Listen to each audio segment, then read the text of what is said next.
संघर्ष उद्योग मनोज जरांगे पाटील यांना भेटण्यासाठी शेतकरी संघटनेचे अध्यक्ष आदरणीय राजू शेट्टी साहेब या ठिकाणी पोहोचले।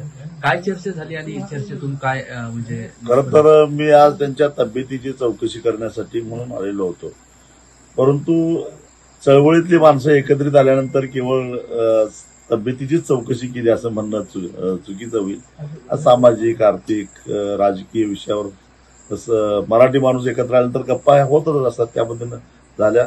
आम्ही सगळेजण प्रयत्न करतोय की जो महाराष्ट्रातला नाहिरे वर्ग आहे, जो कष्ट करणारा वर्ग आहे, ज्याला घाम येतो, अशांना एक आवाज देण्याचा प्रयत्न आमच्या सगळ्यांच्याच माध्यमातून चालू आहे।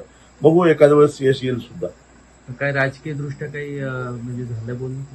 अशी बरीचशी चर्चा झाली, परंतु असा निर्णय काही झालेला नाही, पण लवकरच कदाचित निर्णय होऊन जाईल। म्हणजे शेतकऱ्यांचे प्रश्न मार्गी लागतील काय भेटीतून? याच्यामध्ये अनेक प्रश्न आहेत, शेतकऱ्यांचे प्रश्न आहेत। शेतकऱ्यांना आता इतकी वाईट अवस्था झालेली आहे। महाराष्ट्रामध्ये तर शेतकऱ्यांच्या आत्महत्या दिवसेंदिवस वाढत आहेत। देशामध्ये सर्वाधिक आत्महत्या होणारा राज्य कुठला असेल तर ते महाराष्ट्र आहे। दररोज साधारणपणे 13 आत्महत्या होत आहेत। हे चित्र भयावह आहे आणि ह्याचं कारण हा सगळा जो काय शेतकरी वर्ग आहे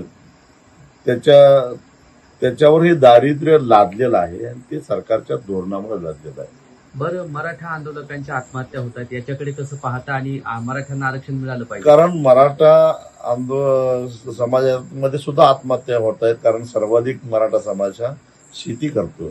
मग शेतीच तोट्यात आल्यानंतर मग शेती करणारा शेतकरी आत्महत्या करतोय म्हणजे मराठा समाजातले लोक आत्महत्या करणारच।